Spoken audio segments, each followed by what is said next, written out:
RT with me, Yulia Shpavalo. Hello and welcome to the program. The situation in Bani Walid, the last bastion of Colonel Qadhafi's supporters in Libya, is said to be fast approaching a humanitarian catastrophe. All supply routes to the city, reportedly shot by gas-filled bombs, remain cut off, leaving locals crying out for international rescue. RT's Middle East correspondent Paula Slier reports now, and you may find some of the pictures there disturbing. The siege of Bani Walid has been on the go for almost 3 weeks now, and in the last week alone, dozens of people have been killed and injured in the clashes between pro-government forces and Bani Walid fighters. There are reports circulating that, quote, a Libyan militia leader who says that the situation is under control and that the city has been cleared of all Gaddafi loyalists. We are hearing the opposite from our sources on the ground. They say that the situation is deteriorating by the minute.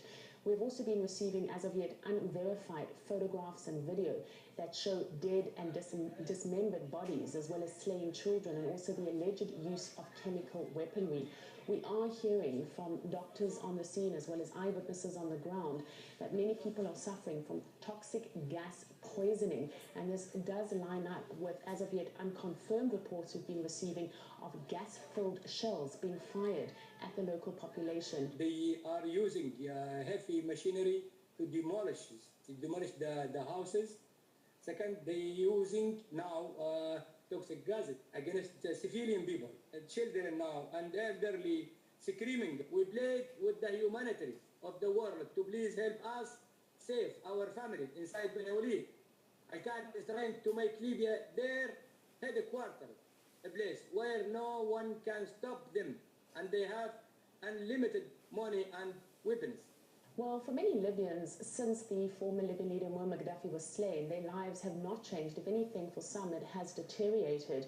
We are hearing from a number of people on the ground who say that for all his faults, the one thing that Gaddafi did bring the country was stability.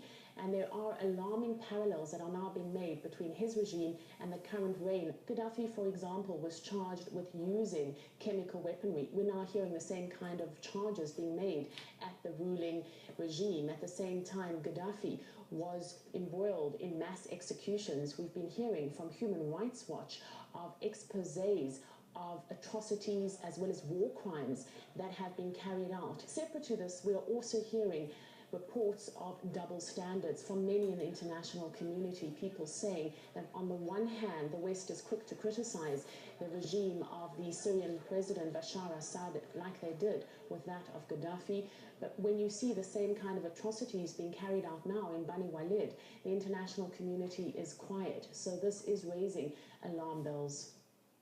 Russia's diplomatic efforts to end the bloodshed in Bani Walid remain deadlocked, with the US blocking Moscow's draft proposal for a peaceful resolution at the UN Security Council. The details now from RT's New York correspondent Marina Portnaya. The U.S. and Western countries did not back the Russian drafted press statement.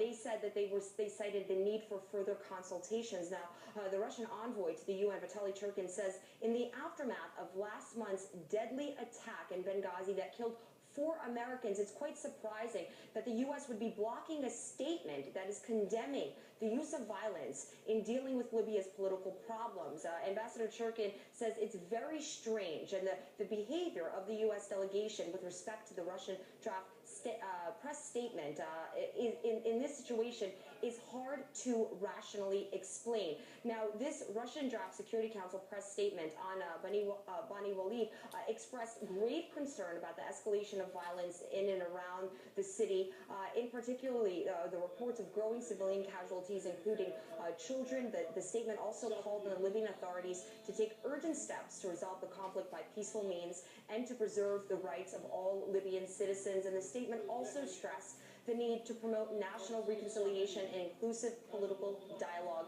in Libya.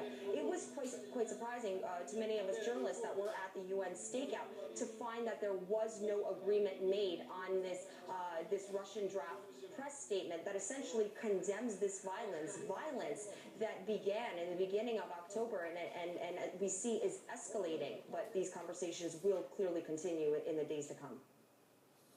And for more on this, we're now joined live by Joseph Chang, professor and political analyst from Hong Kong City University. Joseph Chang, thank you very much indeed for your time now. Russia and China received some harsh criticism after both countries blocked UN Security Council resolutions on the Syrian conflict propped by the US. So now that the situation is reversed, why is there no such reaction among the international community?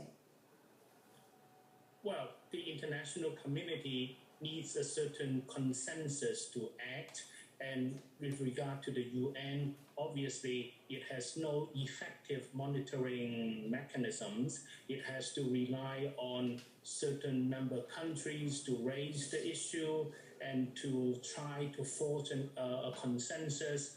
And at the same time, of course, we have to admit that the media is very much in the hands of the Western countries. So the US was quick to move in on Libya last year, claiming Colonel Qadhafi was committing crimes against his people. But now when the citizens of Bani Walid say they're being pummeled by chemical weapons, actually, Washington not only remains silent, but blocks any efforts to mediate a peaceful solution. Why is that? Well, it is certainly a case of hypocrisy and double standards. Whatever one's assessments of the motivations of Russia, the concern for humanitarianism obviously should be accorded a priority over national interest and the United States' influence in Libya. The United States certainly believes that Libya is very much in this pocket or in the pocket of the United States and its major NATO allies. It certainly wants to be in full control of the Libyan situation, and oil interests are one of the considerations, and it does not want to see interferences from other countries, especially from Russia. Why do you think this siege began 20 days ago? Was it an attempt by the new government to stamp its authority on the country? Well, we understand that the establishment of democracy and even the establishment of an effective government in Libya is a very, very challenging task, despite the setting up of an interim government in Libya with the backing of the United States. The country is still very much troubled by tribalism, tribal confrontations, confrontations between pro-Gaddafi and anti-Gaddafi forces, and so on. And it is not expected that law and order and peace and development can be restored to the country within a very short period of time. So this is the way you see how this crisis unfolding, right? I guess so. I believe these tribal rivalries, these traditional confrontations, competitions among tribes, as well as the continuing conflicts between pro-Qaddafi and anti-Qaddafi forces will continue for a while. All right, thank you very much. Joseph Chang, professor and political analyst at the Hong Kong City University. Thank you very much indeed again. Thank you.